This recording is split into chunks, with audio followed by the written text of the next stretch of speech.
Some discoveries were never meant to be shared. That's what Dr. Nolan Reed kept telling himself as he stared at the data streaming across his monitor at the Goddard Space Flight Center. 3 weeks ago, the James Webb Space Telescope had picked up an anomaly while observing the Andromeda Galaxy, specifically a star cluster exhibiting unprecedented energy signatures. The team had initially written it off as an instrument error, but Reed knew better. The signature patterns were too structured, too deliberate.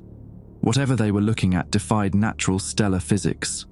I know this because Reed was my uncle, and 2 nights before he disappeared, he sent me everything. My name is Jack Harlow.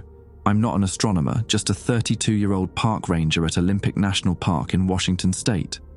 My closest connection to astronomy was the occasional night spent pointing out constellations to campers. But Uncle Nolan and I had always been close, ever since he took me stargazing when I was 8, and I saw Saturn's rings through a telescope for the first time. The data dump came with a frantic voice message. "Jack, I've found something big. I don't know who to trust here anymore. There are protocols being implemented I don't understand. People in suits I've never seen before. Look through the files. If anything happens to me, you'll know what to do." I didn't know what to do. The files were mostly incomprehensible to me. Spectroscopic analyses, radiation signatures, comparison charts. But there was one document that even I could understand. Rules for Containment Protocol 7X. It detailed bizarre procedural guidelines for handling what was described only as Class Omega revelation events. Before I could wrap my head around any of it, the news broke. Dr. Nolan Reed had taken his own life in his Maryland apartment. Pills, they said. Depression, they claimed. A note full of delusional ramblings about stars being harvested, according to the sanitized news reports. I knew my uncle. He wasn't depressed, he wasn't delusional, and he definitely wasn't the type to kill himself. The day after his funeral, I received a package. Inside was an old-fashioned tape recorder and a single cassette labeled with a sticky note that read, "Play alone. Follow every rule." The handwriting was unmistakably my uncle's. That night, in my cabin at the edge of Olympic National Park, surrounded by ancient trees and far from any prying eyes, I pressed play. What I heard changed everything. "Jack, if you're listening to this, then the contingency plan has been activated," my uncle's voice crackled through the speaker. "What I discovered goes beyond anything humanity is prepared for. The James Webb didn't just find evidence of extraterrestrial intelligence, it found evidence of a Type 3 civilization, one capable of manipulating galactic-scale energies." He paused, and I heard papers shuffling. "But they're not builders, Jack. They're harvesters, and we've caught their attention." What followed was a set of rules. Rules that seemed insane. Rules that, according to my uncle, were the only thing standing between me and something worse than death. I didn't believe it at first. How could I? But then the power went out across the entire Pacific Northwest, and when I looked up at the night sky, something about the stars seemed wrong. I played the tape a second time, then a third, committing my uncle's words to memory. It was hard to reconcile the precise, methodical scientist I knew with the man on the recording, his voice tight with barely contained panic. "The rules are everything, Jack. They're watching now. They've been watching since we pointed that damn telescope at them. Rule 1, never observe the night sky directly for more than 30 seconds at a time. Their attention is drawn to sustained observation." I glanced out my cabin window at the stars. Was it my imagination, or did the constellation Cassiopeia seem slightly askew? Rule 2. Keep all electronic communications brief. Anything transmitted wirelessly for longer than 3 minutes creates a signature they can track. Yes, even your cell phone. I checked my phone.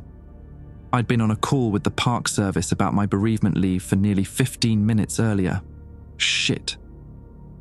Rule 3. Salt water disrupts their sensory capabilities. Keep a container of sea salt dissolved in water nearby at all times.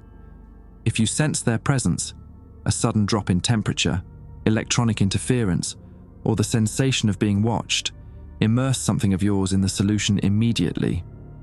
I snorted at that one. It sounded like folk magic, not science. But I found myself heading to my kitchen anyway, pulling out the container of sea salt I used for cooking. Rule 4, they can't perceive you if you're in complete darkness. If the other countermeasures fail, darkness is your last resort. But remember, no electronic lights whatsoever. They sense those most easily. The power was already out, but I turned off my battery-powered lantern anyway, sitting in the pitch-black cabin with only the moonlight filtering through the windows. Rule 5. Never speak about them out loud, especially not what they're doing to the stars. Vibrations in air, specifically human vocal cords discussing them, create a beacon effect. I wondered if I'd already broken that rule, talking to myself earlier about star harvesters after the initial shock. The whole thing felt absurd. My rational mind wanted to write it off as the delusions of a brilliant man broken by stress or mental illness. Rule 6. If you notice any star flickering in a perfect rhythm, do not look at it for more than a second. This is a harvesting event in progress. My uncle's voice changed on the recording, becoming even more urgent. Rule 7, and this is the most important. If you observe figures moving at the periphery of your vision, figures that seem to elongate or compress as they move, do not acknowledge them. They cannot fully perceive you until you perceive them. The moment you focus directly on them, you become accessible. The tape continued with more rules, but they were cut off by a sudden burst of static, followed by my uncle's voice, now a whisper. They're here. Remember, the rules are your only. The recording ended. Outside, an owl hooted, making me jump. I felt ridiculous. A grown man scared by a recording and some power outage coincidence. I'd always trusted my uncle's judgment, his commitment to empirical evidence, but this was different. I mixed the salt solution as instructed, 1 cup of sea salt per gallon of water, setting the container on my coffee table, just in case. Then I tried my phone again. No signal. Not unusual this deep in the park, especially during power outages. I decided to drive into town for supplies and maybe some human contact to clear my head. My Jeep started fine, the headlights cutting through the dense Washington fog that had begun rolling in from the coast. The forest road was deserted, tall pines looming on either side like sentinels. About halfway to Port Angeles, my radio suddenly switched on by itself, cycling rapidly through stations before settling on static. The temperature in the car plummeted, my breath fogging in front of my face despite the heater running full blast. Just a malfunction, I muttered, trying to turn the radio off. The knob came off in my hand. That's when I saw it, a star pulsing in the night sky with mechanical precision. 1, 2, 3, 4. 1, 2, 3, 4. Perfect intervals, like a metronome. Rule 6. Don't look for more than a second. I jerked my eyes away, heart hammering. The road ahead seemed to warp slightly, the yellow center line rippling like a ribbon in water. At the edges of my vision, something tall and thin seemed to be pacing my Jeep, moving in impossible bounds. Rule 7. Don't acknowledge the peripheral figures. I kept my eyes locked on the road directly ahead, gripping the steering wheel so hard my knuckles went white. The figure kept pace, growing closer with each bound, stretching like taffy with each movement. It's not real, I whispered, immediately regretting speaking aloud. Rule 5. Don't talk about them. The radio static organized itself into a pattern that almost sounded like words, a voice trying to form itself from white noise. The headlights flickered, and for a moment, I saw dozens of elongated figures standing in the road ahead, their proportions all wrong. Torsos too long, limbs bent at unreal angles. Then the lights stabilized, and the road was empty again. I slammed on the brakes, pulled over, and fumbled in my pocket for the small vial of salt water I'd brought along, following some instinct I couldn't explain. I dipped my car key into it, watching as the solution clouded momentarily before clearing again. The radio went silent, the temperature normalized. Whatever had been keeping pace with my car was gone. I made it to Port Angeles without further incident, but the whole town was dark. The power outage had affected everything, and an unusual number of people were standing in the streets. looking up at the sky with expressions I couldn't quite read. I parked near a convenience store that was operating on generator power and went inside. The owner, Pete Lawson, a man I'd known for years, barely acknowledged me, his eyes fixed on a portable TV showing news coverage. Unexplained astronomical phenomenon affecting star visibility across the northern hemisphere, the reporter was saying. NASA officials have declined to comment on speculation that the James Webb Space Telescope may have malfunctioned, causing these observations. I froze, listening intently. In related news, a memorial service was held today for Dr. Nolan Reid, the senior astronomer who reportedly took his own life last week. Sources close to the investigation suggest Dr. Reid had been experiencing severe psychological distress related to his work on the Webb telescope project. Pete finally noticed me. "Your uncle, wasn't it? Sorry, man. Terrible thing." I nodded, unable to speak. "Stars are all wrong tonight," Pete continued, looking out the window. "Never seen anything like it. People saying it's satellites or atmospheric conditions, but..." He trailed off, shaking his head. As I gathered supplies, I couldn't shake the feeling that everyone in the store was watching me while pretending not to. When I went to pay, Pete leaned in close. "Your uncle," he whispered. "He called me 3 days before he died, asked about you, said to tell you if I saw you that they can wear people." Pete's expression didn't change as he handed me my change. Didn't know what he meant, still don't. My blood ran cold. That hadn't been on the tape. They can wear people. They can wear people. Pete's words echoed in my mind as I drove back to my cabin, supplies stacked in the back of my Jeep. The road seemed darker now, the fog thicker, clinging to the asphalt like something alive. I kept the radio off. A text came through from my boss, Frank Denton. Power situation getting worse. All Rangers report to HQ tomorrow 0700 for emergency protocols. I texted back a quick acknowledgement, remembering Rule 2, keep communications brief. When I pulled up to my cabin, something felt off. The door was slightly ajar, though I was certain I'd locked it. I sat in the Jeep, engine idling, studying the cabin's dark silhouette against the starlit sky. The decision to go inside suddenly felt monumental, as if stepping through that doorway would be irreversible somehow. I grabbed my flashlight but didn't turn it on yet.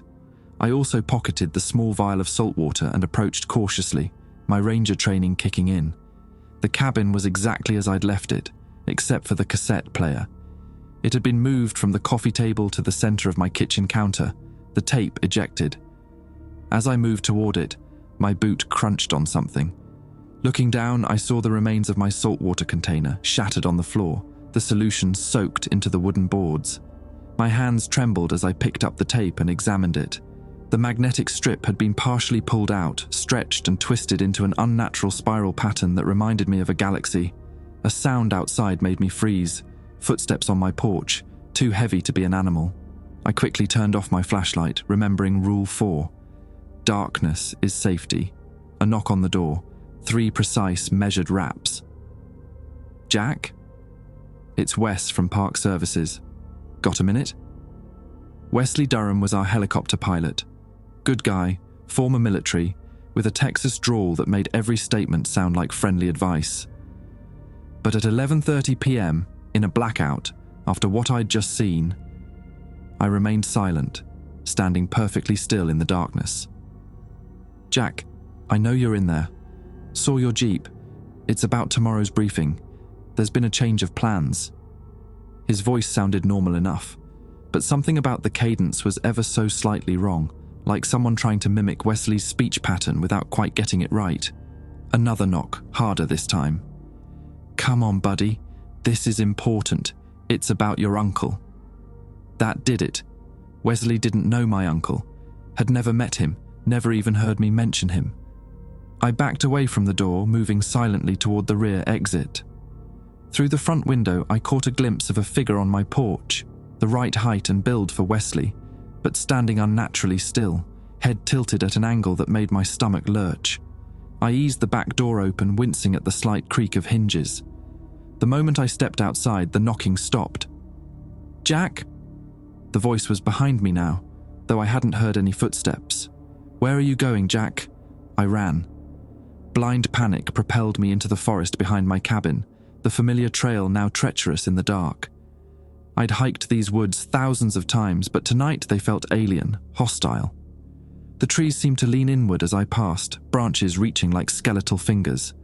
I didn't dare use my flashlight. Rule 4, stay in darkness. After 10 minutes of running, I stopped to catch my breath, pressing my back against a massive Douglas fir. The forest was eerily quiet. No insects, no nightbirds, not even the rustle of wind through the canopy. Just the sound of my own ragged breathing and the distant rhythmic whisper that might have been waves on the shore miles away, or footsteps steadily approaching. I needed to think. Uncle Nolan wouldn't have sent me the rules if there wasn't a way to fight back. I pulled out my phone to reread the text from Frank, hoping for some clue, some connection I'd missed. The screen lit up, momentarily destroying my night vision, and displayed a new message from an unknown number. "They've found you through me. I'm sorry. The astronomy department, not stars, Wells. Find Dr. Thomas Wells. He knows about the harvest." I shut off the phone immediately, heart pounding. Uncle Nolan. But how? He was dead, unless he wasn't. The footsteps were closer now, accompanied by a faint dragging sound. I peered around the tree trunk and immediately wished I hadn't. What approached looked like Wesley, but moved all wrong, each step too long, too fluid, as if his joints weren't quite solid. His head swiveled in a complete circle as he walked, scanning the forest. "I can smell your fear, Jack," said the thing wearing Wesley's face, its voice now dropped all pretense of humanity, becoming a multi-toned chorus that seemed to come from everywhere at once. "Your uncle thought he could hide too." I clutched the vial of salt water, wondering if such a small amount would do anything. The figure stopped about 50 yards away, head snapping in my direction with mechanical precision. "You've seen too much already," it said. "The harvest must continue unobserved." It took a step toward me, its leg elongating impossibly to cover 10 feet in a single stride. I broke into a run again, crashing through underbrush, branches whipping my face. Behind me, I heard not footsteps, but a sound like fabric tearing, as if the very air was being ripped apart. I burst into a small clearing and skidded to a stop. Ahead of me, a dozen figures stood in a perfect circle, their forms silhouetted against the night sky. They weren't even trying to look human now. Their proportions were horrifically wrong. Torsos stretched like taffy, limbs too numerous and bending in weird directions. And they were looking up. Against every instinct, against Rule 1 itself, I followed their gaze skyward. The stars were moving. Not twinkling or shifting slightly as they normally would, but physically relocating across the night sky, arranging themselves into a vast pattern. A perfect geometric lattice was forming overhead, stars sliding into position like pieces on a cosmic game board. And some stars were simply disappearing, blinking out one by one, leaving sections of the sky unnaturally dark. The harvest. A hand fell on my shoulder, long, wrong, with too many joints in the fingers. I didn't need to turn to know it was the thing that wasn't Wesley. "You shouldn't have looked up for so long," it said, voice almost gentle now. "Rule 1 exists for a reason." I uncapped the vial of salt water with my thumb and in one desperate motion flung the contents over my shoulder. The scream that followed didn't sound human or even animal. It was like metal grinding against metal, like radio frequencies colliding. The hand released me, and I took advantage of the moment to run again, blindly now, no direction in mind except away. I ran until my lungs burned and my legs threatened to give out. When I finally stopped, I found myself at the edge of Lake Crescent, its waters black and still under the rearranging sky.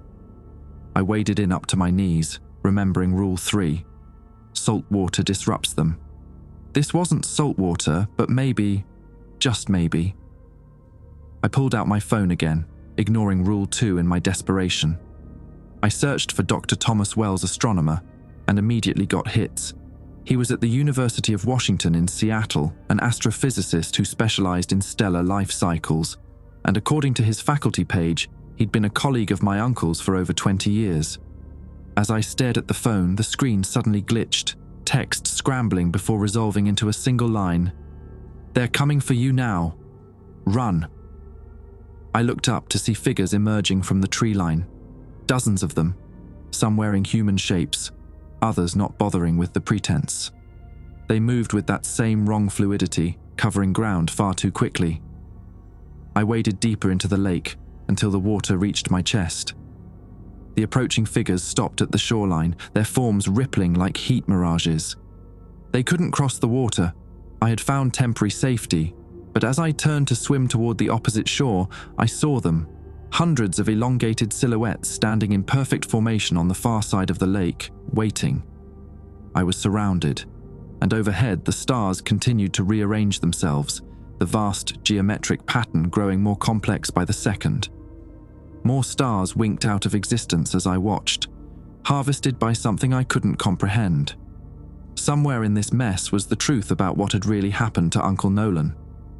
And my only lead was a professor in Seattle, a city now impossibly far away through forests filled with these things. But I had to try, I had to know, I began to swim. The swim across Lake Crescent was the longest 20 minutes of my life.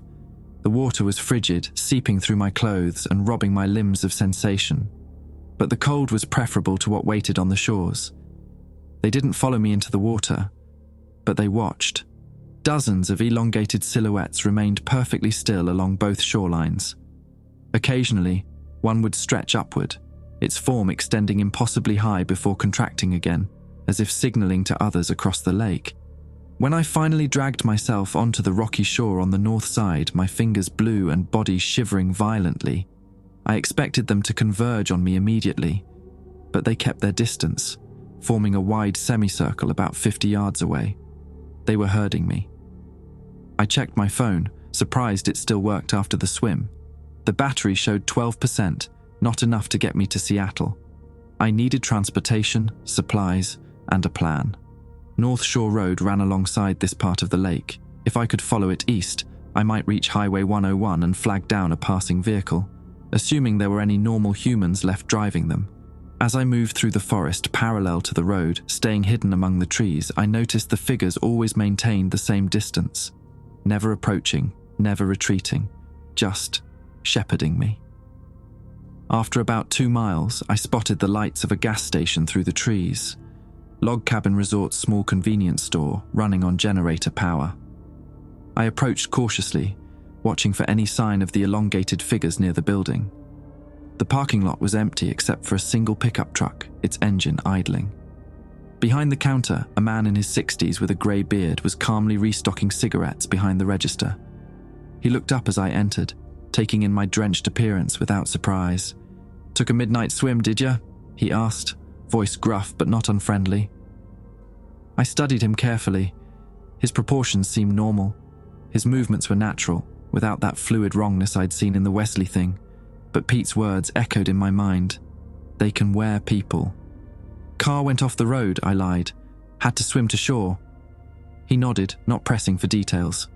"Power's out everywhere. They're saying it might be days before it's back. You need to call someone." I approached the counter cautiously. "My phone's dead. Could I use yours to make a quick call?" "Landlines are down too," he said, reaching beneath the counter. I tensed, but he just pulled out an old flip phone. "Cell service is spotty, but you're welcome to try. Just keep it brief. Battery's low. Keep it brief. Rule 2. Did he know? I took the phone with a nod of thanks and stepped outside, not wanting to be trapped in the small store if something went wrong. The old man watched me through the window, expression unreadable.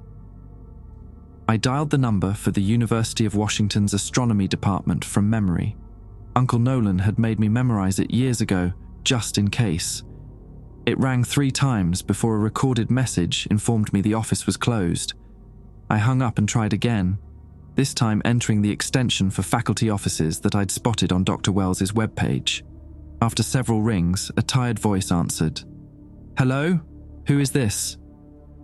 "Dr. Wells. My name is Jack Harlow. I'm Nolan Reed's nephew." A long pause, then, "How did you get this number?" "That doesn't matter right now.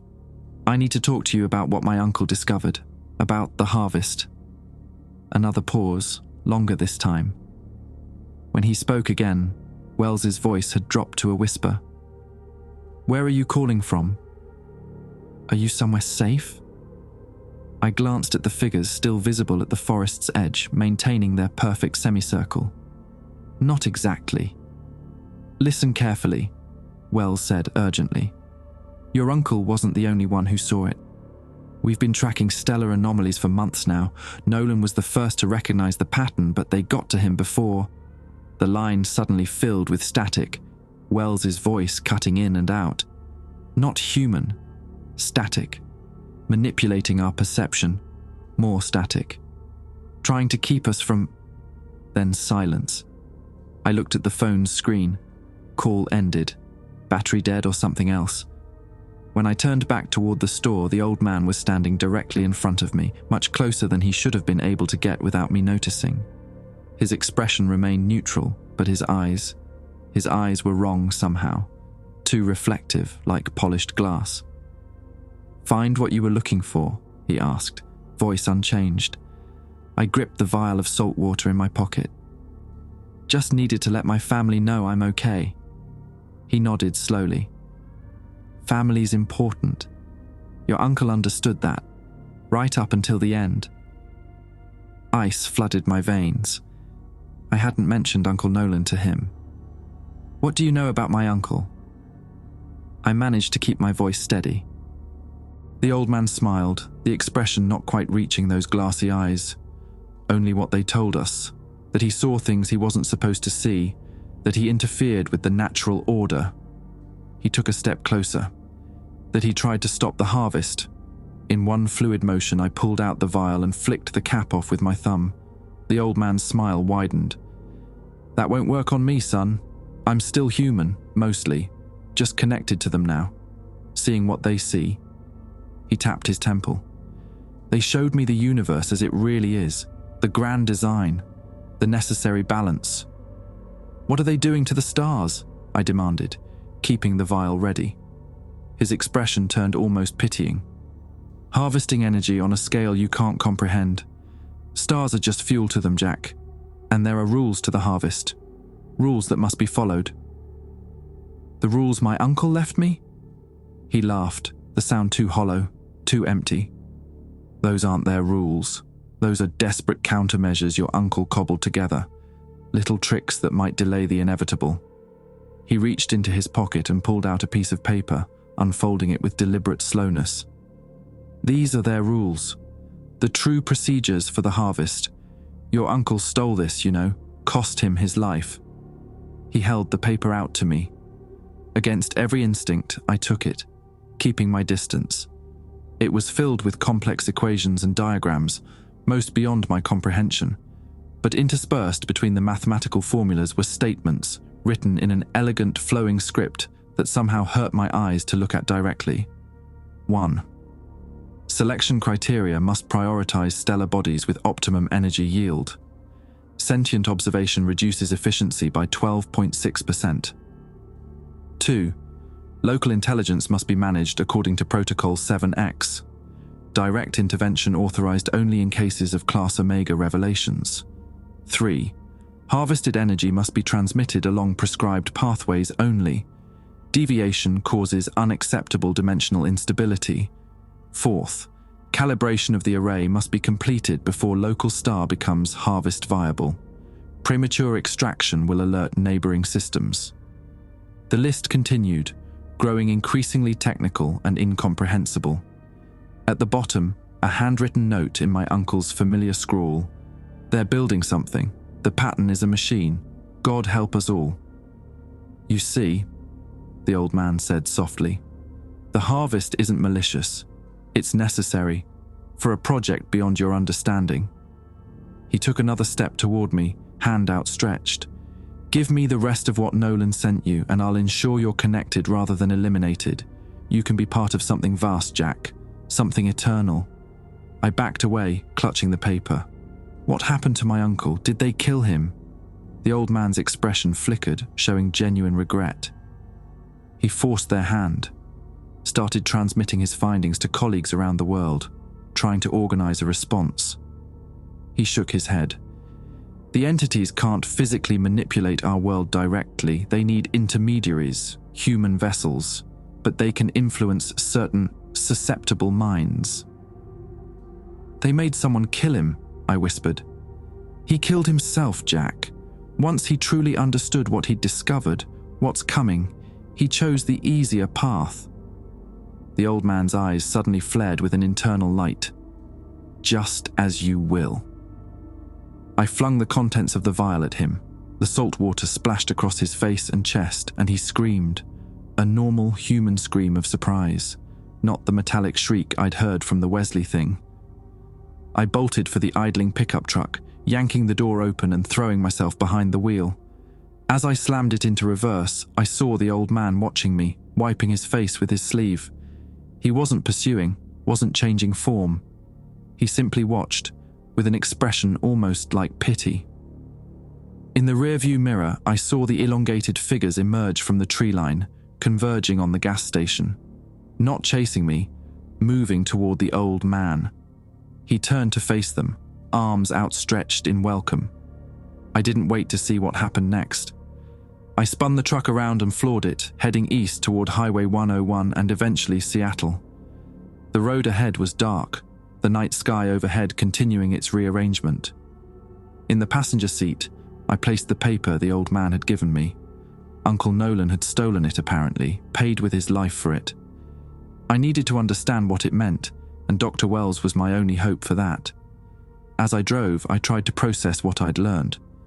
These entities, whatever they were harvesting stars for energy, building something called the Array, and somehow, the James Webb telescope had spotted them doing it, triggering this whole nightmare. Uncle Nolan had discovered their operation and tried to expose it. For that, they'd silenced him, and now they were after me. But there was something the old man had said that didn't track. If these entities needed human vessels to physically affect our world, who had broken into my cabin? Who had destroyed the saltwater container and damaged the tape? The headlights of the truck suddenly illuminated a figure standing in the middle of the road, a Park Service uniform, familiar build. Wesley Durham again, or the thing wearing his shape. I swerved, the truck fishtailing on the wet road. As I fought to regain control, something slammed into the passenger side with enough force to shatter the window. Cold air rushed in as I struggled to keep the vehicle on the road. Long, jointed fingers reached through the broken window, grasping at the paper on the passenger seat. I swerved again, harder this time, and heard a sound like tearing silk as the arm overextended, stretching to impossible length before snapping back. The truck hit the guardrail, metal screaming against metal. For a sickening moment, I felt the wheels leave the ground as the vehicle tipped toward the steep embankment beyond. Then gravity took over, and the world tumbled end over end as the truck rolled down the hillside. I woke to the taste of blood and the smell of gasoline. The truck had come to rest upside down against a massive pine tree, the frame twisted into modern art. My seatbelt had kept me from being ejected, leaving me hanging like a bat in the crushed cabin. The windows were shattered. Cold night air rushed in, carrying the scent of wet earth and pine needles. Somewhere nearby, water burbled over rocks, a stream or small river. My watch read 2:17 a.m. Unbuckling the seatbelt sent me crashing onto the inverted roof with a grunt of pain. Something in my left shoulder felt wrong, dislocated maybe. My forehead was wet with blood from a gash above my eyebrow. The document. Where was the document? I frantically searched the wreckage by the dim glow of the dashboard lights, which somehow still functioned. The paper was gone, either thrown from the vehicle during the crash or... A sound outside froze me in place. Footsteps, moving with that distinctive wrong rhythm I'd come to dread. They were here. Rule 4, darkness is safety. I quickly killed the truck's power, extinguishing the dashboard lights. The night enveloped me completely. Through the broken windshield, I could see them. 3 elongated silhouettes standing at the top of the embankment, their proportions shifting subtly as they scanned the hillside. One of them still looked like Wesley, his Park Service uniform now torn and hanging from a too long frame. The other 2 had abandoned any pretense of humanity, their forms like stretched shadows given substance. I remained motionless, barely breathing. According to Uncle Nolan's rules, they couldn't perceive me in complete darkness, but the vehicle reeked of gasoline.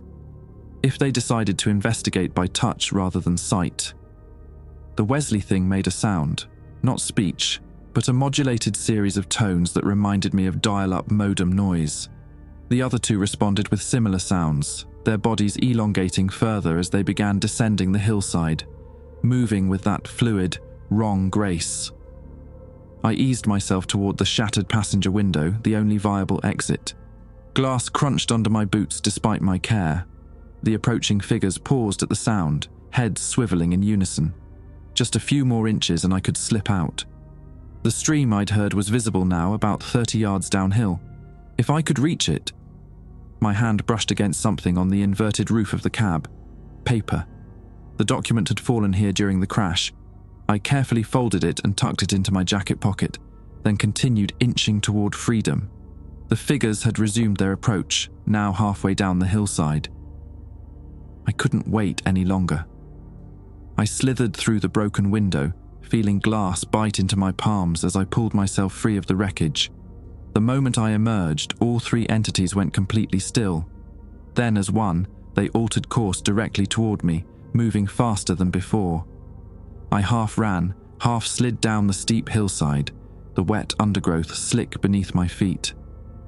Behind me, I heard that horrible tearing sound again, like reality itself being ripped apart as they moved. The stream loomed ahead, maybe 6 feet across and swift with recent rainfall. I remembered the lake, how they wouldn't cross water. Rule 3, salt water disrupts them. Maybe fresh water would at least slow them down. I plunged in, the icy current instantly soaking my already damp clothes. The water barely reached my knees, but the current was strong enough to make wading difficult. I struggled downstream, searching for deeper sections. A quick glance back showed the entities had stopped at the water's edge. The Wesley thing extended an arm, stretching it impossibly across the stream like liquid shadow. Where it touched the flowing water, it sizzled and recoiled, the appendage snapping back with that silk-tearing sound. They couldn't cross. I had a barrier. I sloshed downstream, keeping to the middle of the current where the water was deepest. The entities paced along the bank, matching my progress, waiting for a mistake. After what felt like an hour of wading through numbing water, the stream widened and deepened, eventually emptying into what I recognized as the Elwha River. Here the water was deep enough that I had to swim, my waterlogged clothes and injured shoulder making each stroke agony. The far shore seemed impossibly distant, but the entities were still confined to the bank behind me. I forced myself forward, fighting the current, focusing only on the next stroke, the next breath. When I finally dragged myself onto the opposite shore, my body was so numb I could barely feel my limbs. I collapsed onto the rocky beach, gasping for air, too exhausted to move further. Across the river, the three figures stood perfectly still, watching. The Wesley thing raised an arm in what almost seemed like a farewell gesture. Then, as one, they melted backward into the darkness of the forest. They were letting me go. Why? I checked my pocket. The document was soaked but intact. My phone, unsurprisingly, was dead. I had no idea where I was exactly, though I knew the Elwha River eventually crossed Highway 101. If I followed it downstream, I should reach the road. After 10 minutes of rest, I forced myself to my feet and began walking, using the stars overhead for navigation.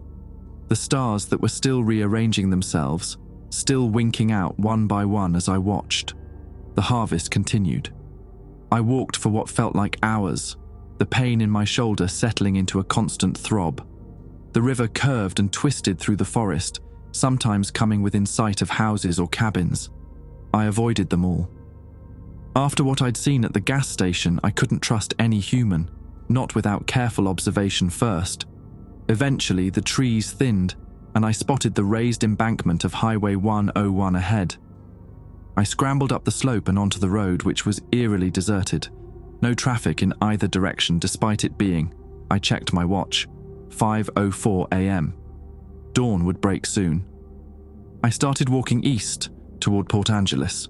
Seattle was still my destination, but I needed transportation and supplies first, and medical attention for my shoulder, which was now swollen and discolored. A sound behind me made me turn. Headlights approached from the west, the first vehicle I'd seen since the crash. I stepped to the side of the road and stuck out my thumb, praying for a normal human driver. The approaching vehicle was a Washington State Patrol car, its light bar dark. It slowed as it approached, then pulled alongside me. The window rolled down to reveal a trooper in his 30s, expression concerned. "You all right, sir? You're bleeding." I realized I must look like hell, soaked, bloody, limping along a deserted highway before dawn. "Car went off the road a few miles back," I lied. "Been walking for hours." He nodded sympathetically. "Lot of accidents tonight with the power out. No cell service either. Hop in. I'll give you a lift to the hospital in Port Angeles." I studied him carefully. His proportions seemed normal. His movements were natural as he reached across to unlock the passenger door.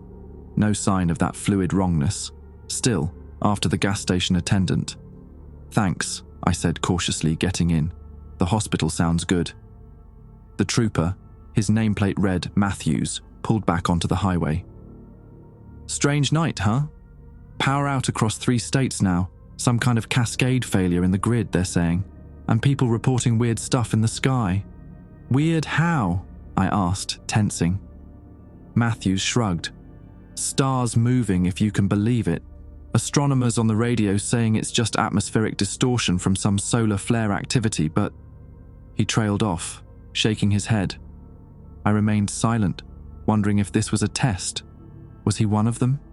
Connected like the old man? Or just an ordinary human repeating what he'd heard? "You from around here?" Matthews asked, glancing at me. "Park ranger," I said. "Olympic National Park." He nodded. Thought I recognized the uniform under all that mud. "What had you out driving so late?" "Emergency call, wildlife issue." The lies came easily now. We rode in silence for a few minutes, the first hints of dawn lightening the eastern sky. As the light grew, I noticed something odd about the patrol car's interior. No radio, no laptop mount, no standard equipment. "Quiet night for the state patrol?" I asked casually. Matthews smiled, eyes still on the road. "The quietest." That's when I noticed his hands on the steering wheel. The fingers were too long, the joints too numerous. My heart began to hammer as I slowly reached for the door handle. "I wouldn't," said Matthews, his voice shifting into that multi-toned chorus I'd heard before. "We're doing 70 miles an hour. The fall would be unpleasant." I froze, cold sweat breaking out across my skin. "We just want to talk, Jack Harlow," the thing wearing Matthew's face said. "About your uncle, about what he discovered, about the document in your pocket." As if on cue, the paper in my jacket suddenly felt hot, almost burning against my chest through the fabric. "If we meant you harm, you'd already be dead," it continued conversationally. "But we're civilized beings. We follow rules. Always have." "What are you?" I whispered. The Matthews thing smiled, the expression not quite reaching its eyes. "The closest approximation in your language would be caretakers, or perhaps harvesters. We tend the cosmic garden." The patrol car accelerated smoothly, now well above the speed limit, but we weren't heading toward Port Angeles anymore. We had turned onto a smaller road heading north into increasingly remote territory. "Where are you taking me?" "To see the array, of course," it replied. "It's time you understood what your uncle discovered, what he died trying to prevent." Outside the window, the first rays of dawn broke over the horizon. But the sky above was wrong, half the familiar stars now missing, harvested by something beyond human comprehension, and we were driving straight toward it. The patrol car wound through increasingly remote roads, climbing into the foothills of the Olympic Mountains. Dawn's light revealed a landscape transformed. Trees bowed inward as we passed, their branches unnaturally curved as if straining toward the vehicle. The sky overhead had taken on a strange, bruised quality, patches of darkness where stars had been. "Your uncle was brilliant," the Matthews thing said conversationally. "One of only 3 humans to recognize the pattern. Most of your astronomers dismissed the stellar anomalies as instrument errors or natural phenomena." "What pattern?" I asked, playing for time while searching for escape options. The array, it replied. The framework. Think of it as scaffolding for something much larger. We've been building it for millennia, but only recently has it become visible to your primitive instruments. The James Webb telescope. Uncle Nolan had seen something no human was meant to see. Why show me this? I asked. Why not just kill me like you killed my uncle? The Matthews thing's face twisted into something approximating sympathy. Your uncle killed himself, Jack. When he understood the full implications of what he'd discovered, he chose oblivion. As for you, it tilted its head, the motion too fluid. You have something we need. The complete data set your uncle sent you. We only found fragments in his apartment. So they didn't know I only had the tape. They thought I had more. The actual astronomical data Uncle Nolan had collected. And once I give it to you, my voice remained steady despite my racing heart. Then you have a choice, it said simply. Join us, become connected, like your friend at the gas station. Or remain ignorant and live out your short life without interference. We only eliminate direct threats to the harvest. Something in its phrasing struck me. You said my uncle was one of 3 humans who recognized the pattern. Who are the others? Dr. Thomas Wells at the University of Washington, and a graduate student named Alexander Brennan at MIT. The Matthews thing's expression hardened. Wells is being managed. Brennan proved more difficult. He's gone into hiding. We turned onto a dirt road that wasn't on any map I knew of, winding higher into the mountains. The trees here were dead, not just dormant for winter, but utterly lifeless, their bark blackened as if by intense heat. What happened here? I asked, looking at the blighted landscape. A calibration test, the entity replied. Local effects are unavoidable when channeling that much energy. The road ended at what appeared to be an abandoned fire lookout tower, perched on a rocky outcropping with a commanding view of the surrounding mountains, and beyond them, the Pacific Ocean.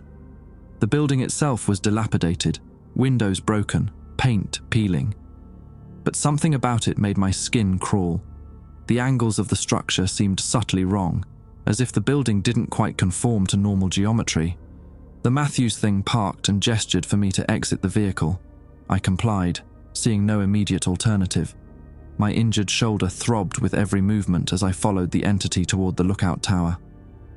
You should understand, it said as we approached the building, that what you're about to see isn't meant for human perception. Your uncle's mind couldn't process it. Neither could the others we've brought here. Others? A chill ran down my spine. We needed to understand how different human minds would react to direct observation. The results were inconsistent. Some went catatonic, some became violent, most simply broke. We reached the door of the lookout tower. It hung askew on rusted hinges, the wood warped and split. The Matthews thing pushed it open and gestured for me to enter. The interior was a single room, maybe 20 feet square, with windows on all sides offering a 360-degree view. But the glass was covered in complex mathematical equations and diagrams, drawn in what looked disturbingly like dried blood. The same strange flowing script from the document in my pocket. In the center of the room stood what I first took to be a telescope on a tripod. Closer inspection revealed something far stranger, a device of unfamiliar design, with components that seemed to shift and change when viewed from different angles. It wasn't made of any material I recognized.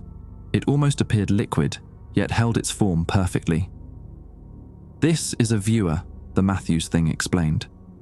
Calibrated to allow your limited senses to perceive a fraction of the array. The entity adjusted something on the device and a beam of light projected from it onto the far wall, except the light was black somehow, a beam of perfect darkness cutting through the dim interior. Look, it commanded. I hesitated, remembering Rule 1. Never observe the night sky directly for more than 30 seconds. If I meant you harm, you'd already be dead, the entity repeated. Knowledge is not your enemy. Misunderstanding is. Against every instinct, I stepped forward and looked into the projected darkness. At first, I saw nothing. Then, slowly, shapes began to emerge. Vast geometric structures spanning vast distances. The stars I'd always known were now just points in a greater pattern. a three-dimensional lattice extending beyond comprehension. And along this framework moved things, entities like living shadows, their forms massive beyond imagining, manipulating the very fabric of space. They were harvesting stars, not destroying them as I'd first thought, but transforming them, extracting something fundamental and channeling that energy along the lattice.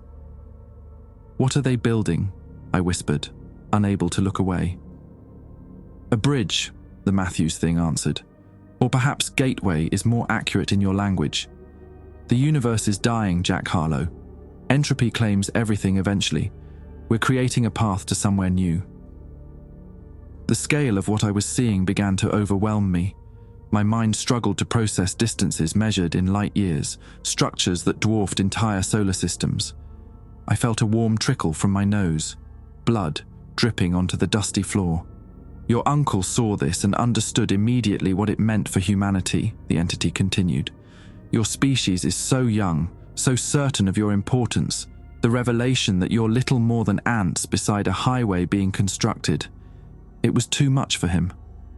I forced myself to look away from the viewer, wiping the blood from my face with a shaking hand. "You're saying we're collateral damage, insignificant." "Not insignificant," the Matthews thing corrected. "Simply not the priority. Some habitable worlds must be sacrificed for the project to succeed. Your sun is scheduled for harvesting in approximately 70 of your years. Humanity will be long extinct by then, one way or another." The casual certainty in its voice chilled me to the bone. "You've done this before, to other civilizations." It nodded. "Thousands, some far more advanced than yours. Some fought, all failed." I glanced back at the viewer, unable to help myself. The vast structures were still visible, shifting and growing as I watched. Despite everything, a part of me marveled at the scale, the audacity of what these beings were attempting. If our sun is already scheduled for harvesting, why interfere with us now? Why not just let us live out our remaining time in ignorance? The Matthews thing seemed to consider this. Protocol 7X dictates that no intelligent species should become aware of the harvest before their extinction event. Awareness leads to resistance, however futile. Resources must then be diverted to management. Like what you're doing now, managing me. "Precisely." The entity gestured to the document in my pocket. "The information your uncle stole contains coordinates and timetables that could allow other humans to observe our work directly. That cannot be permitted." I slowly withdrew the soaked paper, studying the complex equations. "And if I destroy this, if I tell no one what I've seen?" "Insufficient," it replied flatly. "You've been contaminated by direct observation. You must be managed, either through connection or elimination." The choice was clear. Become like the old man at the gas station, part of their network, or die. A third option occurred to me. What if I help you? What if I retrieve the rest of my uncle's data and bring it to you voluntarily?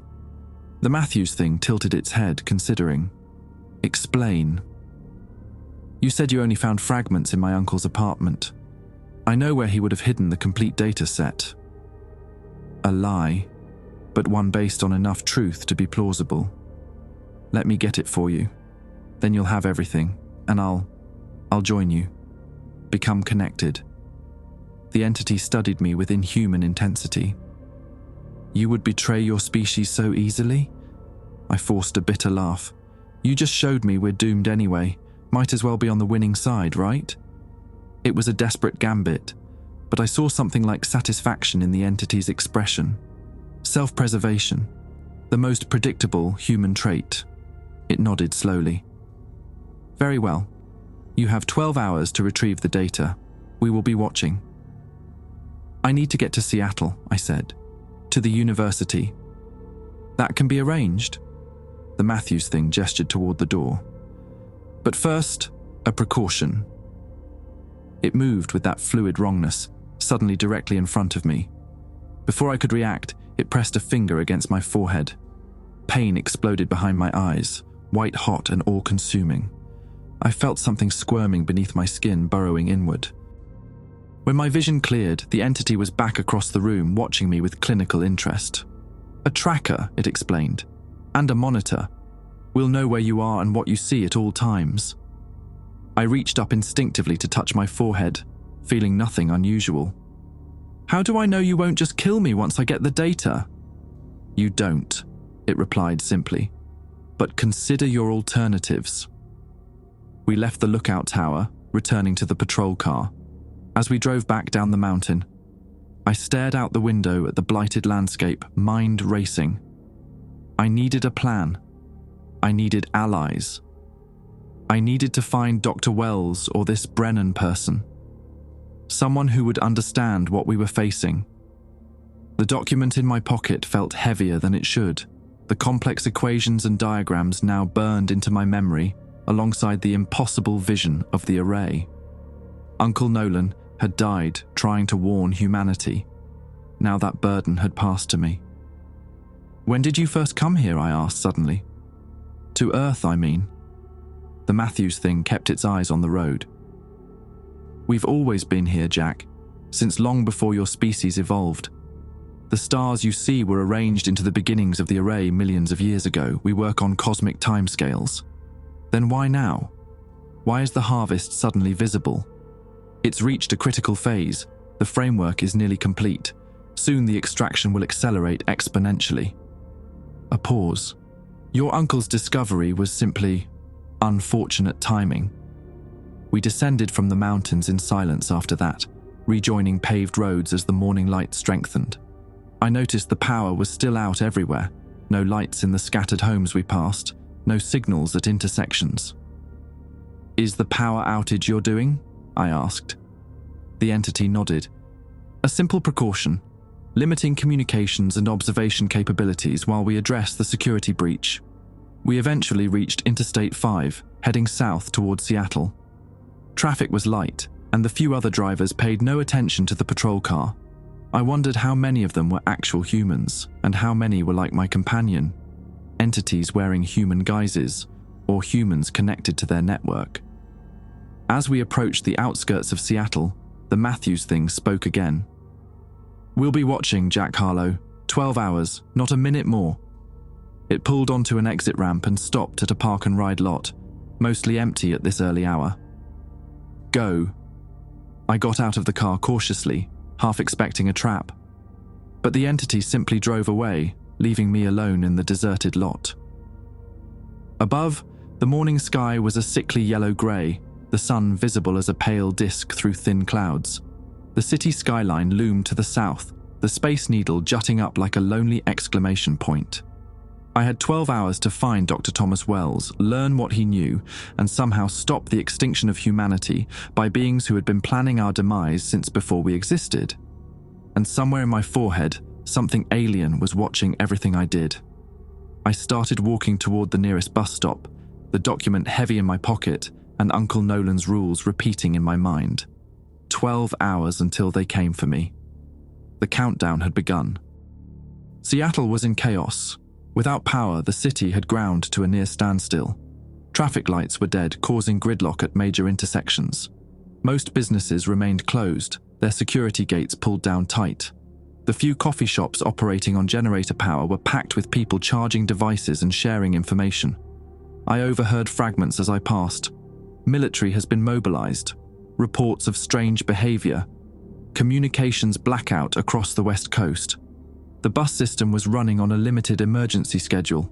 I managed to catch one heading toward the University District, the inside packed with tense, quiet passengers. Many were looking at their phones, but from their frustrated expressions, I gathered internet access was spotty at best. I kept my head down, conscious of the foreign presence beneath my skin. Was it watching? Listening? The entity had called it a tracker and monitor, but I didn't know its full capabilities. Could it read my thoughts, control my actions? The University of Washington campus was eerily quiet when I arrived. A few emergency vehicles were parked outside the administration building, and campus security officers directed the sparse foot traffic. A handwritten sign indicated that classes were cancelled until further notice. I headed directly for the physics and astronomy building, a modern structure of glass and concrete. The main doors were locked, but a service entrance at the side stood propped open, a maintenance worker smoking nearby. "Building's closed," he said as I approached. "Emergency personnel only." I nodded toward the door. "I need to see Dr. Wells, Thomas Wells. It's an emergency." "Join the club, buddy," the worker replied, taking another drag. "Half the government's looking for that guy. FBI, Homeland Security, some other agencies I've never heard of. He's not here." My heart sank. "When's the last time anyone saw him?" The worker shrugged. "Day before yesterday, from what I heard, right before the blackout. Some people are saying he's connected to it somehow." He studied me more closely. "You don't look like law enforcement. Who are you?" "Family friend," I lied. "His daughter is my girlfriend." Another lie, but one that might generate sympathy. It worked. The worker's expression softened slightly. "Look, I don't know where Wells is, but his research assistant was here earlier. Guy named Kruger, Paul Kruger. He might still be in the building, trying to secure their research or something." I thanked him and slipped inside while he returned to his cigarette. The building's interior was dim, emergency lighting providing minimal illumination. Most doors along the hallway were locked, but I followed signs toward the faculty offices, hoping to find this Kruger person. The astronomy department occupied the 4th floor. I took the stairs, wary of using an elevator during a blackout. As I climbed, I felt a strange vibration from my forehead, a subtle buzzing sensation that intensified with each step. The alien implant was reacting to something. The department's main office was locked, but light spilled from beneath the door of a research lab further down the hall. I approached cautiously, hearing someone moving around inside. After a moment's hesitation, I knocked. Shuffling sounds, then a young man's voice. "Who is it?" "I'm looking for Paul Kruger," I called through the door. "It's about Dr. Wells." Silence, then footsteps approaching. The door opened a crack, revealing a thin man in his late 20s with disheveled hair and bloodshot eyes. He peered at me suspiciously. "Who are you?" "My name is Jack Harlow. I'm Nolan Reed's nephew." Kruger's eyes widened. He glanced past me down the empty hallway, then quickly pulled me inside, locking the door behind us. The lab was cluttered with equipment, much of it powered down due to the outage. A few essential systems ran on what looked like battery backups. Star charts and printouts covered the walls, many featuring the same region of space, the Andromeda Galaxy. "Dr. Reed's nephew? You can prove that?" Kruger asked, still wary. I pulled out my wallet and showed him my ID. "I need to find Dr. Wells. It's about what my uncle discovered, about the stellar anomalies." Kruger's expression shifted from suspicion to something like relief. "Thank God. We thought we might be the only ones left who knew." He ran a hand through his already messy hair. "Dr. Wells is gone. He went into hiding yesterday after they came for him." "They? The entities?" He nodded. "Men in suits, officially. FBI, they claimed. But Dr. Wells recognized what they really were, the same things your uncle warned us about." The vibration in my forehead intensified. I winced, pressing my palm against the spot. Kruger noticed. "Are you okay?" "They put something in me," I said through gritted teeth. "A tracker. They're monitoring everything I see and hear." Kruger's face drained of color. He backed away slightly. "Then they know you're here. They know we're talking right now." "Yes." I looked around the lab desperately. "Is there a way to remove it, or block it somehow?" He shook his head. "Not that I know of. But..." He paused, thinking. "Maybe we can use that. Feed them misinformation."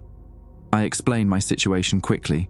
The 12-hour deadline, my promise to find my uncle's complete dataset, the vision of the array I'd been shown. "They showed you the array?" Kruger looked stunned. "They must be desperate if they're revealing that much. What exactly did my uncle share with you and Dr. Wells?" Kruger moved to a locked cabinet, entering a combination. He withdrew a portable hard drive. Everything. The initial anomalous readings from Webb, the pattern recognition algorithm he developed to track the stellar harvesting, the projections of what's being built. He connected the drive to a laptop running on battery power. Dr. Wells expanded on your uncle's work.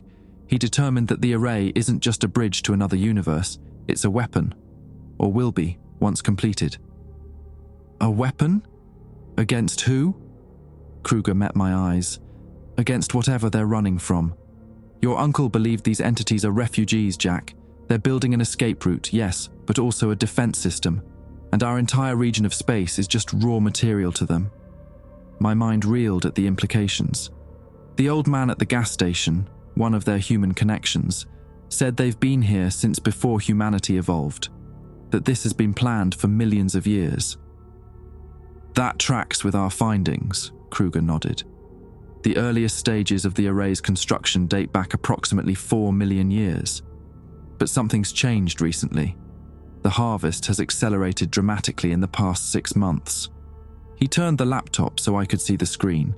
It displayed a time-lapse of stellar activity in the Andromeda Galaxy over the past year. Stars weren't just disappearing, they were being systematically extracted in a precise geometric pattern. The James Webb telescope was the first instrument sensitive enough to detect the pattern definitively, Kruger continued. But once your uncle knew what to look for, he found evidence in other astronomical data going back decades. Did Wells figure out how to stop them? I asked. Kruger laughed bitterly. Stop them? They're a Type 3 civilization, possibly beyond that. They manipulate matter on a galactic scale. We're ants to them. The vibration in my forehead suddenly spiked, becoming painful. I gasped, doubling over. What is it? Kruger asked, alarmed. It's reacting to something, I managed. The implant.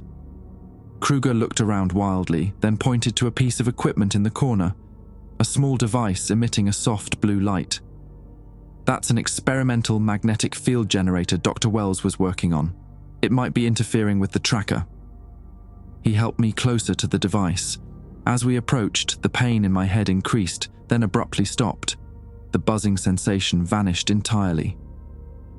I think it just deactivated, I said in disbelief.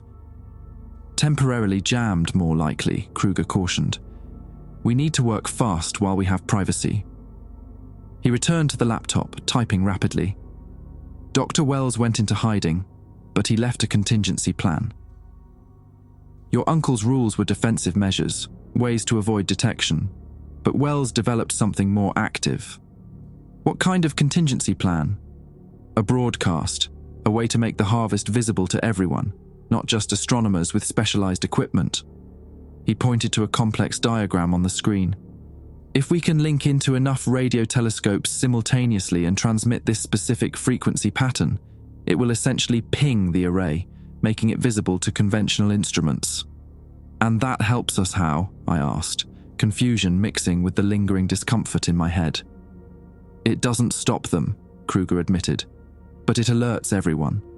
No more cover-up, no more plausible deniability about instrument errors or atmospheric distortions. The world would see what's really happening in our sky. Mass panic, I said quietly. Maybe, he nodded. Probably, but also potentially a unified response. Wells believes if enough minds focus on the problem, someone might find a solution. It wasn't much of a plan, but it was the only one we had. How do we broadcast this signal? That's the problem. With the power grid down, most radio telescopes are operating on limited backup systems. Wells was headed to the very large array in New Mexico. It has independent power sources and enough transmission capability. The pain in my forehead suddenly returned, stronger than before. The jamming effect was wearing off. They're going to know everything we've discussed, I gasped, pressing my palm against the spot. Kruger quickly ejected the hard drive and thrust it into my hands. Take this, it contains everything. The broadcast frequency, Wells's research, your uncle's original data. Find a way to get to New Mexico. What about you? I'll create a diversion. Make them think the broadcast plan is happening here. He began rapidly typing commands into the laptop, then turned to a nearby radio telescope control terminal, powering it up with a portable battery. Go now, he urged. Take the emergency stairs at the end of the hall. If they're monitoring you, they'll be coming here first." I hesitated. "Why are you helping me? You don't even know me." Kruger didn't look up from his work. "I knew your uncle. He was the first to see the truth, and they killed him for it. I'm not letting that happen to anyone else." The pain in my head surged, bringing me to my knees. Whatever connection had been temporarily jammed was re-establishing itself. "It's reactivating," I warned through gritted teeth. "Then we're out of time." Kruger helped me to my feet. "Remember, Very Large Array, New Mexico. Dr. Wells will be waiting. The frequency pattern is on the drive. The broadcast must happen within 48 hours before they can reposition the array to avoid detection." As I staggered toward the door, Kruger called after me. "One more thing. There's a kill switch. If the implant is monitoring everything, there's a way to overload it." He tapped his own forehead. "Magnetic resonance, strong enough and it fries the connection." "Like an MRI machine?" I asked. He nodded. "Exactly, but you'd need medical access, and once it's dead, they'll know you've gone rogue." I tucked the hard drive into my jacket. "Thank you." "Don't thank me yet," he replied grimly. "The hard part's just beginning." As I slipped out the door and headed for the emergency stairs, I heard Kruger begin transmitting a signal, a decoy to buy me time. Whatever hope humanity had now rested with a hard drive in my pocket and a rogue astronomer somewhere in New Mexico. And in my head, the entities were watching everything. Getting out of Seattle proved nearly impossible. Major highways were gridlocked with people trying to flee the city, rumors of strange occurrences and government experiments spreading like wildfire. The ongoing power outage had transformed a modern metropolis into a scene from the apocalypse in less than 24 hours. My implant had fully reactivated, the constant buzzing sensation in my forehead, a reminder that they were watching. I had to assume they knew about Kruger, about the hard drive, about everything. My only advantage was that they didn't know exactly where Dr. Wells was hiding in New Mexico. I abandoned the idea of flying. Airports were shut down anyway, and focused on finding ground transportation. At a crowded bus terminal, I managed to buy a ticket on an overnight coach headed for Boise, Idaho. It wasn't New Mexico, but it was south and east, in the right general direction. As I waited in the terminal, surrounded by anxious travelers, I noticed a familiar pattern emerging. Approximately every 20 minutes, someone would stop and stare directly at the sky, regardless of whether the sky was actually visible from their position. They would hold this gaze for exactly 12 seconds, then resume their activities as if nothing had happened. It wasn't everyone, maybe 1 in 30 people, but once I noticed it, I couldn't stop seeing it. Network observers, reporting back to the entities. The old man's words echoed in my mind. "They've shown me the universe as it really is." How many humans had been compromised? Hundreds, thousands, millions. The implant in my forehead throbbed, as if responding to my realization. I needed to get it out, but Kruger had suggested an MRI machine, not exactly something I could access easily during a regional blackout. The bus finally departed, 3 hours behind schedule. I took a seat near the back, keeping to myself. The other passengers were a mix of shell-shocked city dwellers fleeing Seattle and stranded travelers trying to get home. Little conversation occurred. Everyone seemed lost in their own worries. As we traveled east on Interstate 90, I stared out the window at the darkened landscape. The power outage extended well beyond Seattle, affecting small towns and communities all along the route. Only emergency vehicles and the occasional building with a generator showed any lights. And the sky continued its rearrangement. Stars sliding into new configurations, forming that vast geometric pattern I'd glimpsed through the viewer. The array slowly becoming visible even to the naked eye as more stars were harvested, their energy channeled into the cosmic machine. The man seated across the aisle from me suddenly straightened, his gaze fixing on the ceiling of the bus. 12 seconds of perfect stillness, then he relaxed again. A network observer, reporting what I was seeing. I closed my eyes, trying to think. The hard drive felt like it was burning a hole in my jacket pocket. Whatever plan Dr. Wells had developed, I needed to reach him within the 48-hour window Kruger had mentioned. Sleep claimed me eventually, the exhaustion of the past day proving too much to resist. I dreamed of stars being plucked from the sky like fruit, of elongated figures walking between worlds, of my uncle's face as he tried to warn me about something I couldn't hear. I awoke to screaming. The bus had stopped on a dark stretch of highway. Outside the windows, passengers' faces were illuminated by a strange, shifting light. More screams, gasps of horror and wonder. I pushed my way to a window and looked up. The sky was on fire.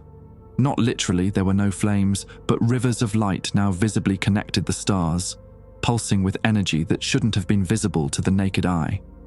The array, fully revealed. "Jesus Christ," someone whispered nearby. "What is that?" The bus driver was on his radio, his voice tense. "Dispatch, are you seeing this? Over." Static was his only answer. My implant was vibrating furiously, almost painfully. Something had changed. The entities were agitated. I checked my watch. 4:17 a.m. We were somewhere in eastern Washington, still hundreds of miles from New Mexico. I pulled out my phone, desperate for information, but there was no signal. The blackout had expanded, taking communications with it. A sudden realization hit me. Kruger. He must have managed to broadcast some version of the signal, making the array visible to everyone. But how? And what would the entities do in response? The answer came almost immediately. The bus lurched, nearly throwing me from my seat, as something massive crossed the highway ahead. In the headlights, I caught a glimpse of a shape that made no sense to human eyes. Elongated, multi-limbed, moving with that fluid wrongness I'd come to dread. They were no longer hiding, no longer bothering with human disguises. The bus driver slammed on the brakes, sending passengers tumbling into the aisles. Through the windshield, a dozen more shapes could be seen converging on the highway from all directions. "Turn around," someone shouted. "Go back." But it was too late. The entities surrounded the bus, their forms rippling and shifting in the headlights. One approached the door, its approximation of a human face melting and reforming as it moved. The bus driver, to his credit, kept his composure. "Everyone stay in your seats," he called, voice only slightly unsteady. "I'm sure there's an explanation for—" The entity touched the side of the bus, and the entire vehicle went dark. Headlights, interior lights, engine, everything. In the sudden silence, I could hear dozens of panicked breaths, small whimpers of fear. Then the roof began to peel open, metal screaming as it was torn like paper. Chaos erupted. Passengers pushed and shoved toward the emergency exits. I moved against the tide, fighting my way toward the front where the driver was attempting to radio for help on a now dead system. "They're looking for me," I told him urgently. "I need to get out another way." Whether he understood or not, he pointed to a maintenance hatch near his seat. "Emergency escape, but I wouldn't go out there, son. Those things." I thanked him and dropped through the hatch, landing hard on the asphalt beneath the bus. From this vantage point, I could see dozens of elongated legs surrounding the vehicle, their joints bending as the entities examined the bus from above. I rolled underneath, crawling toward the opposite side, away from most of the creatures. The pain in my forehead was nearly blinding now, the implant vibrating at a frequency that made my teeth ache. As I emerged on the far side of the bus, I came face to face with one of them. It had abandoned any pretense of humanity. Its form was a stretched, shadowy thing with too many limbs and a face that seemed to be constantly flowing like oil on water. "Jack Harlow," it said, the sound coming not from the approximation of a mouth but seemingly from the air around it. "You have betrayed our arrangement." I scrambled backward, pressing myself against the side of the bus. "It wasn't me. I didn't broadcast the signal." "No," it agreed. "But your colleague did, using your uncle's data. The data you promised to help us secure." It stretched taller, looming over me. "Now containment protocols have failed.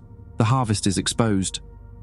Above us, the sky continued to burn with visible energy transfers, the array now unmistakable to anyone who looked up. No more atmospheric distortions. No more plausible explanations. "What happens now?" I asked, playing for time, eyes scanning for any escape route. "Now we accelerate the timetable," it replied. "The human phase of the project ends today." "The human phase? What does that mean?" The entity's form rippled, almost like a shrug. "Your son was scheduled for harvesting in 70 years. That timeline has been revised. The array will be recalibrated to begin extraction immediately." Horror washed over me. "You're going to harvest our son now? That would kill everyone on Earth." "Yes," it acknowledged without emotion. "Regrettable, but necessary for security. The array cannot be compromised." The cosmic engineering project I'd glimpsed through the viewer, the bridge, the weapon, whatever it was more important to them than an entire planet of intelligent life.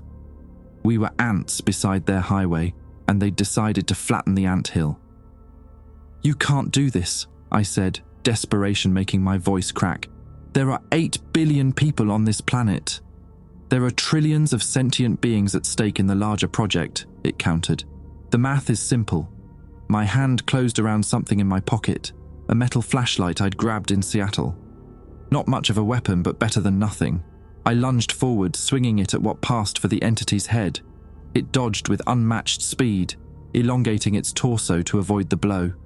Then it laughed, a horrible sound like static and breaking glass. "Physical resistance is futile, Jack Harlow." It reached for me with 2 long fingers, and I braced for the end. A blinding light suddenly washed over us as a massive vehicle crested the hill behind the bus. A semi-truck, its high beams cutting through the darkness. The entities scattered, their forms briefly visible in the harsh illumination, before they melted into the shadows beside the road. The truck screeched to a halt and the passenger door flew open. A man leaned out, his face hidden beneath the trucker's cap. "Get in! Now!" I didn't hesitate, sprinting for the truck and pulling myself into the cab. The driver immediately accelerated, the massive engine roaring as we sped past the disabled bus. "Are you Jack Harlow?" the man asked, not taking his eyes off the road. "Yes," I replied, breathless. "How did you—" "Alexander Brennan," he introduced himself. "MIT grad student, one of the 3 who saw the pattern." Relief washed over me. "Kruger mentioned you. Said you'd gone into hiding." "Been driving trucks cross-country for the past month, staying mobile." He gestured to the sky visible through the windshield. "But looks like the cat's out of the bag now. Kruger's broadcast worked. They're accelerating the harvest," I told him urgently. "They're going to take our son today." Brennan's knuckles whitened on the steering wheel. "Then we need to get to Wells fast. He's at the VLA in New Mexico, preparing the countermeasure." "Countermeasure?" Kruger just mentioned a broadcast to make the array visible. "That was phase 1, Brennan explained. Wells has been working on something more active, a way to disrupt the array itself." Hope flickered faintly. Can he actually stop them? Brennan's expression was grim beneath his cap. Maybe. It's a 1,000,000-to-1 shot. But right now it's the only shot we've got. As we sped south, other vehicles passed us heading in the opposite direction, a stream of headlights fleeing from something. In the side mirror, I saw a faint glow on the horizon behind us. "What is that?" I asked, pointing. Brennan glanced in the mirror. "That's Seattle, or what's left of it. The calibration has already begun." I stared at the distant glow, realization dawning with horror. The blighted forest around the lookout tower. "A calibration test," the Matthews thing had called it. "Local effects are unavoidable. They were harvesting energy on a smaller scale first, preparing for the main event, and a city of millions had just been the test subject." "How long do we have?" I asked quietly. "Until they reach the sun." Brennan shook his head. "Hours, maybe. The array is fully activated now. You can see it working." Above us, the rivers of light between stars pulsed faster, the pattern growing more complex by the minute. The hard drive in my pocket suddenly felt like the most important object on Earth. Because soon there might not be an Earth at all. The array still dominates our night sky, a vast latticework of stolen stellar energy stretching across the darkness. But it's dormant now, silent. The harvesting stopped 3 days ago, though none of us understand exactly why. We reached the very large array in New Mexico 14 hours after Brennan picked me up on that highway. By then, half the western United States was experiencing the local effects of calibration, blackouts, strange atmospheric phenomena, isolated pockets of what witnesses described as spatial distortion. Dr. Thomas Wells was waiting for us, haggard and unshaven, his eyes bloodshot from days without sleep. He had transformed the radio astronomy facility into a makeshift command center, dozens of volunteers, astronomers, physicists, engineers, working frantically to implement his countermeasure. "It's not an attack," he explained, reviewing the data on the hard drive I'd brought. "We can't fight them directly, but we can create interference. A resonance cascade that disrupts their energy transmission." The science was beyond me, but I understood the principles. The same frequency pattern that had made the array visible could, if amplified and modified correctly, disturb its operation. Not enough to destroy it, but enough to force the entities to pause, to recalibrate. "We're buying time," Wells admitted. "Days, maybe weeks. Enough for humanity to prepare to develop better countermeasures." The broadcast went out just as the sun began to flicker, a subtle dimming that weather services attributed to unusual solar activity. We knew better. The harvest had begun. What happened next, no one can fully explain. The resonance cascade worked, disrupting the array's energy pathways. But something else occurred simultaneously, something unexpected. The entity that had been implanted in my forehead suddenly activated, burning like white fire inside my skull. I collapsed, convulsing, as visions flooded my mind, not of the array this time, but of something beyond it, something vast and dark pursuing the entities across the cosmos, the thing they were running from, the reason for their desperate, destructive harvest. And somehow, impossibly, that thing became aware of me, aware of Earth, of us. I don't remember much after that. Brennan told me I was unconscious for 36 hours. When I awoke, the array had stopped pulsing. The entities had withdrawn, their presence vanishing as suddenly as it had appeared. The implant was gone too, leaving only a small, star-shaped scar on my forehead. "We think they're retreating," Wells theorized when I finally rejoined them, "abandoning this region of space entirely. Something spooked them." Whatever I had glimpsed, whatever had glimpsed me back, had changed the equation. The harvesters had become the hunted. That was 3 days ago. The world is still reeling, trying to process what happened. Governments have confirmed the stellar anomaly event, but offered little explanation. Conspiracy theories flourish. Religious leaders speak of rapture and judgment. I haven't told anyone about what I saw, not even Wells or Brennan. Some knowledge is too dangerous. Uncle Nolan understood that, I think. He discovered the harvest and died trying to warn us, but he never glimpsed what lay beyond, the greater predator in the cosmic dark. We saved ourselves from one threat, only to reveal ourselves to something worse. I'm back at Olympic National Park now, standing on the shore of Lake Crescent where this all began. The night sky above is wounded, hundreds of stars missing, harvested before the array went dormant. But new stars seem to be appearing already, filling the gaps with unfamiliar light. I don't think we've been granted a reprieve, just a different kind of sentence. The entities were building their array for over 4 million years. Whatever they were fleeing has been pursuing them for just as long, and now it knows we're here. I keep my eyes on the ground these days.